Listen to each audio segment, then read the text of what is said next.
မင်္ဂလာပါရှင်ဆရာမျိုးထုထက်ရေးသားထားတဲ့အချစ်စာပါကွယ်စာအုပ်ထဲကအချစ်စာနဲ့အချစ်ကဗျာတစ်ပုဒ်ကိုဖတ်ပြပေးထားပါတယ်ဒီနေ့မှကောင်းငင်ကြီးကလည်းလှလိုက်တာကွယ်စွတ်စွတ်ပြန်လဲနေပုံများကလမ်းဆွေးတွင်းငွေးနေတဲ့ငါကိုယ်တောင်အနှဲငယ်လောက်တက်ကြွစီသားပဲဒါပေမဲ့ကောင်းငင်ကိုတိတ်ကြကြမောမကြည့်နိုင်ပါဘူးလေမင်းလေးရဲ့အကြောင်းမင်းလေးရဲ့အတွင်းစိတ်ကိုခံမှန်းတွက်ချက်နေရတာနဲ့တင်ငါရဲ့အချိန်ကြီးကဗျမ်းမတာဖြစ်လို့နေရဲ့မင်းရဲ့လက်ကလေးကိုဖွက်ဖွက်ဆုပ်ကန်ပြီးရင်ထဲရှိတာတွေကိုတချိန်တိုးတွန်းကန်တွေပြောလိုက်ရရင်ကောင်းမလားမင်းရဲ့လုံးလုံးဝိုင်းဝိုင်းမြုံဝန်းနဲ့နဲ့တွေကိုပဲကြည့်ပြီးပြောလိုက်ရရင်ကောင်းမလားအရင်ကစဉ်းစားထားတဲ့နီးနှန်းတွေနဲ့တိတ်မကွဲတဲ့အဖြေတွေပဲထွက်ကြလာလေရဲ့မစီမဆိုင်ဖျားရှင်တော်မှသွားအားကိုလိုက်မိသေးတယ်ပါတဲ့ကေမတော်မူပါမြတ်စွာဘုရားရှင်ကိုရောမြစ်ကြီးဖျားလို့တရအောင်ကလည်းငါကဘဝပြက်နာခြင်းခံစားနေရသူမဟုတ်ပြန်တော့ဖျားရှင်ကိုလည်းအာတုံအာနာဖြစ်ရသေးတဲ့ပေါ့လေ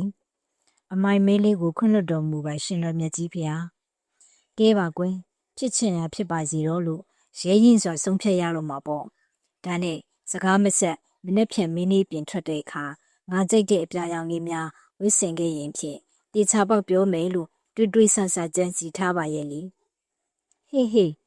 ဒီမှာငါကိုယ်တိုင်ကမဲ့တခန်းရဲ့ဇလန်းကိုဘာသာစစ်ကူးရင်ပီတိလှိုင်းတွေကတော့တဝုံဝုံနဲ့ပေါ့ကွယ်ငါနှလုံးသားကျင့်စီတဲ့အိမ်မက်ဟာလုံးနဲ့ချနဲ့လိုက်နေတာကချစ်ပေါ်မြင်ဆန်နေသလားကွယ်ငါလက်ကလေးကိုဖွက်ဖွက်ဆုပ်ထားကွယ်ရှေ့ကိုရှောက်ရင်အောက်ကိုကြီးတဲ့စကားများမပြောတော့မောဘူးပေါ့ကွယ်ခြေလန်းတွေသာတိတ်နှုတ်နေပါစီလीပန်းနိုင်ကမှုန်ပြက်ပြီးနေရပြီပဲစိတ်တို့စိတ်ကောက်တာတွေကရုပ်ရှင်ထဲမှာပဲကြည့်ကောင်းတာပါ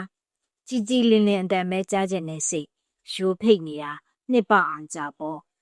မောရင်တက်ကိုခိုးရှူရတယ်ကွရေးမောစရာရှိရင်တော့ငေးမောပေါ့တွေးတောစရာရှိရင်တော့တွေးတောပေါ့စိတ်ကိုဘရိတ်အုပ်နိုင်ရင်အောက်လေ